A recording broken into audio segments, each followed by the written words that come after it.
laboratory. It's a biological laboratory. On the southwest part of the Archuleta Mesa, we built an underground facility, a better part of 3 cubic miles hollowed out underground. Then to the southwest of that, we were in the process of the early stages of building. We drilled 4 large tunnel-like holes. Some of them ran 2.5 miles under the surface. Number of the original wells or drilling machines that were used were at the rate of 2 miles a day. It was fairly rapid. The equipment kept coming up broken. So we wanted to go down, we wanted to send somebody down there, a human observer, or human observers in this case, to find out what was going on. Well, to our total surprise, first of all, the government knew all about it. They didn't tell anybody.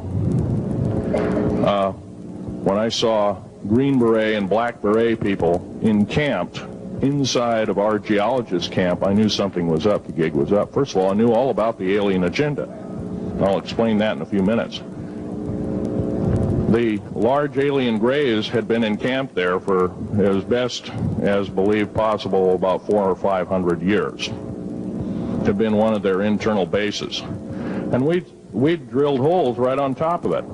All the stinking air, all the black sooty air came right out as soon as the first hole was sunk, and all this soot came up, and well, that's when all the hell broke loose, really, all started.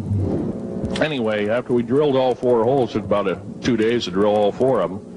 And when you build an underground base, you drill 4 basic holes, and then you build called stopes or cross-member holes across, and then you use blasting equipment, special blasting equipment by the analyzation of the rock formation, and you literally blast out or tunnel out or deflagrate or melt rock out to build the large rooms that are required for this underground base.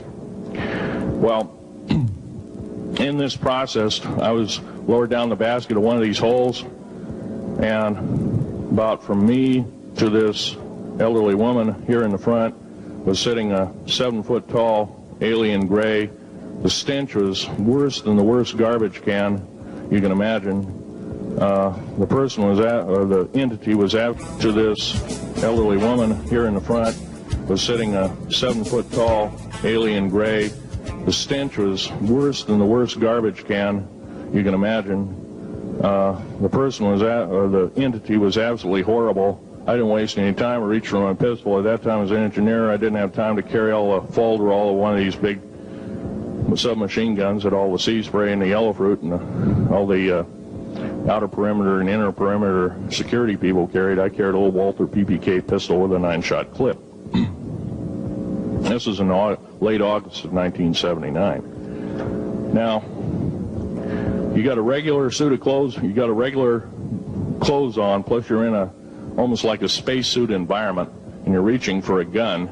It's not the easiest thing to do, and then to pop a clip in it and start shooting. And I killed 2 of them. Yes, they're mortal, and they do die. However, in the process, one of them did this. All I remember is that he just kind of waved his hand in front of his chest, and the next thing I know, this blue beam hit me and just literally opened me up like a fish. And burnt my fingers right off of me. And it was some form of electrical force, because the kind of like being hit by a lightning bolt burned all my toenails off of me. Completely crispy crittered my left foot. Burnt the shoe right off of me. All I remember is the smoking remains, and I'm still conscious, but in and out of, I didn't remember much. And there was a Green Beret that was right behind me that risked his life. In fact, he died. But he risked his life. He shoved me back in the basket and hit the button and took me up. And I wouldn't be alive talking to you today if it wasn't for him. I'm forever indebted. He lost his life. 66 Secret Service agents, Green Berets, Black Berets, crack troops lost their lives because the government, our United States government, lied did not tell us anything about the alien threat. There's a war underneath there, and I'm talking dead serious. It's been going on since that time. Since late August of 1979, our military, the Russian military, basically the militaries of the world, have been in constant conflict with the outer space alien. The small gray, the large gray, the reptilians, the whole thing. There are 11 distinct races of aliens. 2 are benevolent. 1 had to leave here in a hurry because their world is under attack, both on the surface as well as underground. There, the Pleiadians. They're familiar. Maybe some of you are familiar with that. Would some of you raise your hands who've heard of Billy Meyer and some of the, very good, about half the group. Well, Billy Meyer is one of these lucky people that they figured, well, he's kind of a simple type, we'll show him everything. Well, these are the benevolent aliens, and they've been here helping us. In fact, I have a picture, let me reach for it here.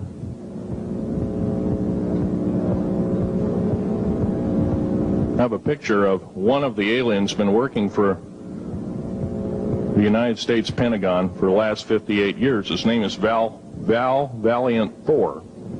He's right here. There's my father in the background.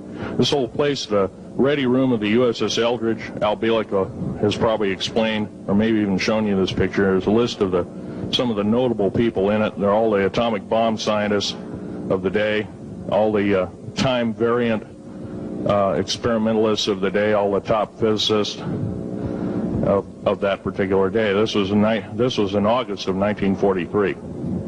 Now this guy has not changed one iota in 58 years. Started work, he came here, crashed here or whatever, whether he's under duress or not. He started work for our U.S. Navy and military operations in 1937, either 37 or 38 is what I've been told. So it's for 58 years, this man's been employed, probably under duress. If you don't do as we say, we're just going to use you for alien bait or something, I don't know. But anyway, he basically hasn't changed. He lives for 490 years, is what he says his lifespan is.